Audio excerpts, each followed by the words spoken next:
Hello friends, आप सभी का स्वागत है हमारे इस नए कोर्स के नए वीडियो में जिसका टाइटल है अपडेट एम्प्लॉय एपीआई टेस्टिंग। मैं हूं संजय। इस वीडियो सेशन में गाइस हम अपडेट एम्प्लॉय एपीआई को टेस्ट करने वाले हैं जो लास्ट वीडियो सेशन में हमने स्टेप बाय स्टेप क्रिएट किया था। मेरी एक रिक्वेस्ट है, अगर आप चैनल पे नए हो, सब्सक्राइब नहीं किया है, फटाफट चैनल को सब्सक्राइब कर दीजिए ताकि आने वाले वीडियोस की लेटेस्ट अपडेट आपको मिलती रहे। अभी तक फिलहाल गाइस हम अपने इस API डेवलपमेंट कोर्स में जो APIs हमने क्रिएट किया है वो है add employ API, list employ API as well as single employ details API। इस वीडियो में हम अपडेट एम्प्लॉय API को टेस्ट करने वाले हैं और एक बार अगर सही तरीके से हमने टेस्ट कर लिया, इसका मतलब कि जो हमारी जो कंप्लीशंस की API लिस्ट है उसमें और एक API ऐड हो जाएगी। सबसे पहले मैं जाऊंगा ऐप कंट्रोलर्स और ये रही हमारी API controller.php। इस कंट्रोलर क्लास के अंदर अगर आपको याद हो तो हमने लास्ट वीडियो सेशन में जो हमने काम किया था वो थी हमारी अपडेट एम्प्लॉय मेथड। इसी लॉजिक और इसके केसेस के साथ हम अपने API को टेस्ट करने वाले हैं यूजिंग पोस्टमैन टूल। सबसे पहले मैं डेवलपमेंट सर्वर स्टार्ट करूंगा। PHP Spark Serve development server start हो चुका है।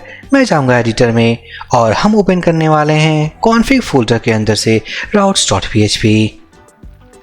इस routes.php में हमारे पास एक राउट अवेलेबल है जो हमने ही क्रिएट किया है और उसे हम यूज़ करेंगे for update employ API testing और वो है update-employ।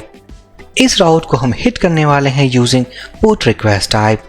और जैसा कि हमने डिस्कस किया है, इसी वीडियो में हम डिस्कस करेंगे about the concept of method spoofing, जहाँ रन टाइम हम मेथड रिक्वेस्ट चेंज करेंगे from post to put request type. सबसे पहले मैं जाऊंगा पोस्टमैन टूल पे। उससे पहले मैं URL को कॉपी करूंगा। ये हमारा प्रोजेक्ट URL लोकल होस्ट 8080, मैं इसे कॉपी करूंगा, पेस्ट करूंगा। यहाँ पर मैंने एड्रेस बार में पेस्ट कर दिया। रिमेंबर, ये जो अपडेट एम्प्लॉय API को जो हम हिट करने वाले हैं उसके लिए जो रिक्वेस्ट टाइप हम यूज़ करने वाले हैं वो है पुट रिक्वेस्ट टाइप। मैं इस ड्रॉप डाउन से गेट के बजाय सेलेक्ट करने वाला हूँ पुट रिक्वेस्ट टाइप। साथ ही साथ मैं यहाँ पर API प्रीफिक्स के तौर पे पास करूँगा। उसके बाद जो हमारा राउट है वो है update-employ। साथ ही साथ हम अपने API URL में एम्प्लॉय ID को भी पास करने वाले हैं। मैं इसे कॉपी करूँगा, पोस्टमैन में जाऊँगा और पेस्ट करूँगा। यहाँ पर मैं अगर पास करूँ फॉर एग्जांपल 100, मैं जाऊँगा DB में एम्प्लॉयज टेबल।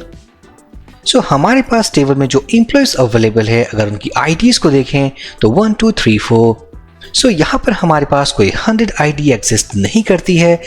उस केस में अगर मैं सेंड बटन पे क्लिक करूँ, एज एक्सपेक्टेड जो हमारे पास आउटपुट होनी चाहिए वो एम्प्लॉय नॉट फाउंड। यहाँ पर मैं अपने एग्जिस्टिंग एम्प्लॉय को अपडेट करूँगा। मैं जाऊँगा बॉडी फॉर्म डेटा और इस फॉर्म डेटा के अंदर हम पास करने वाले हैं की वैल्यू पेयर्स। सबसे पहले जैसा कि हमने केस वाइज जो लास्ट वीडियो में हमने कोड डेवलप किया था वहाँ पर दो केसेस डिस्कस किए थे, या तो हमने प्रोफाइल इमेज अपलोड किया है या हमने प्रोफाइल इमेज अपलोड नहीं किया है। यहाँ पर अगर मैं स्टेप बाय स्टेप चलूँ, सबसे पहले हम वैलिडेशन चेक करने वाले हैं। तो मैं पास करूँगा एम्प्लॉय ID 2 जो कि एग्जिस्ट करती है। 100 के बजाय मैं पास करने वाला हूँ एम्प्लॉय ID 2, बट यहाँ पर हम फॉर्म डेटा में कोई भी वैल्यू पास नहीं कर रहे हैं। जैसा कि हमने पिछले वीडियो में जो कोड डेवलप किया था, अगर आपको याद हो तो हमारे पास कुछ वैलिडेशंस हैं जो कि हमने इम्प्लीमेंट किया था for name and email field.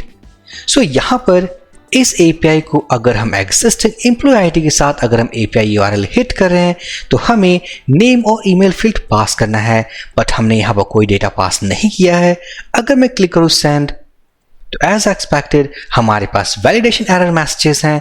The name field is required and the email field is required. First case में सबसे पहले मैं पास करूँगा नेम एंड ईमेल। यहाँ पर हम कोई प्रोफाइल इमेज अपलोड नहीं करने वाले। अगर मैं नेम की बात करूँ तो यहाँ पर हमारे पास जो पहले से नेम हो वो ये है, मैं अपडेट करूँगा। मैं जाऊँगा पोस्टमैन में। ये हमारे एम्प्लॉय नेम जो कि मैंने अपडेट कर दिया है। और अगर मैं बात करूँ ईमेल की, ये हमारा ईमेल एड्रेस। सक्सेसफुली हमने अपने API URL में एम्प्लॉय आईडी के साथ हमने दो पोस्ट पैरामीटर पास किया है इनसाइड फॉर्म डेटा, वो है नेम एंड ईमेल वैल्यू। अब जो हम कॉन्सेप्ट डिस्कस करने वाले हैं वो है मेथड स्पूफिंग। सो यहाँ पर जो हमारा रिक्वेस्ट टाइप का जो ड्रॉप डाउन है उसमें से हम सेलेक्ट करने वाले हैं पोस्ट रिक्वेस्ट टाइप, बट इस API URL को जो हमें हिट करना है वो है पुट रिक्वेस्ट टाइप। सो अगर मैं पोस्ट रिक्वेस्ट के थ्रू अगर मैं सबमिट करूं, हमारे पास एक एक्सेप्शन आएगी और वो है can't find a route for post. इसका मतलब इस API URL को हम पोस्ट रिक्वेस्ट से हिट नहीं कर सकते। सो यहाँ पर मेथड स्पूफिंग कॉन्सेप्ट को यूज करके हम इस रिक्वेस्ट का टाइप को चेंज करने वाले हैं from post to put request type. So उसके लिए सबसे पहले हमने यहाँ पोस्ट रिक्वेस्ट सेलेक्ट कर लिया है। उसके मैं जाऊँगा मैं फॉर्म डेटा के अंदर और नेम ईमेल हम एक और पैरामीटर पास करने वाले हैं दैट इज अंडरस्कोर मेथड। ये कीवर्ड है जो कि हमें पास करना है अपने फॉर्म डेटा वेरिएबल्स के अंदर और यहाँ पर हम पास करने वाले वैल्यू पुट या तो हम लोअर केस में पास कर सकते हैं या अपर केस में। सो यहाँ पर जो हम रिक्वेस्ट है उसको हम ये बताने की कोशिश कर रहे हैं कि हमने जो फॉर्म डेटा सबमिट किया है उसके अंदर हमारे पास एक अंडरस्कोर मेथड नाम का भी कीवर्ड है जिसके अंदर हमारे पास जो वैल्यू है वो है पुट। सो ऑटोमेटिकली जो कोऑर्डिनेटर फॉर एप्लीकेशन है वो समझ जाएगी कि यहाँ पर जो कॉन्सेप्ट हमने यूज किया है अपने रिक्वेस्ट को प्रोसेस करने के लिए वो है मेथड स्पूफिंग। सो डायनामिकली ये पोस्ट से कन्वर्ट हो जाएगी इनटू पुट रिक्वेस्ट टाइप। अब मैं सेंड बटन पे क्लिक करूंगा। सो हम देख सकते हैं एम्प्लॉय डेटा सक्सेसफुली अपडेटेड। अगर मैं जाऊं टेबल में, क्लिक ऑन रिफ्रेश, सो हम देख सकेंगे हमारी नेम और email value of the second ID 2 updated. So ये था हमारा फर्स्ट केस जहां पर हमने नेम और ईमेल वैल्यू को अपडेट किया। अब हम अपलोड करेंगे प्रोफाइल इमेज। सो मैं जाऊंगा पोस्टमैन में, यहीं पे एक और पैरामीटर हम पास करेंगे। सो यहाँ पर इस बार हम प्रोफाइल इमेज अपडेट करने वाले हैं ऑफ दिस फर्स्ट एम्प्लॉय। सो मैं जाऊंगा अपने पोस्टमैन में, यहाँ पर अगर मैं नेम भी अपडेट कर दूं, ईमेल वैल्यू को भी अपडेट करूंगा और अंडरस्कोर मेथड पुट ये भी ओके है। अब मैं पास करने वाला हूं प्रोफाइल अंडरस्कोर इमेज और यहाँ पर टेक्स्ट के बजाय मैं सेलेक्ट करूंगा इनपुट टाइप फाइल क्योंकि हम प्रोफाइल इमेज को अपलोड करने वाले हैं।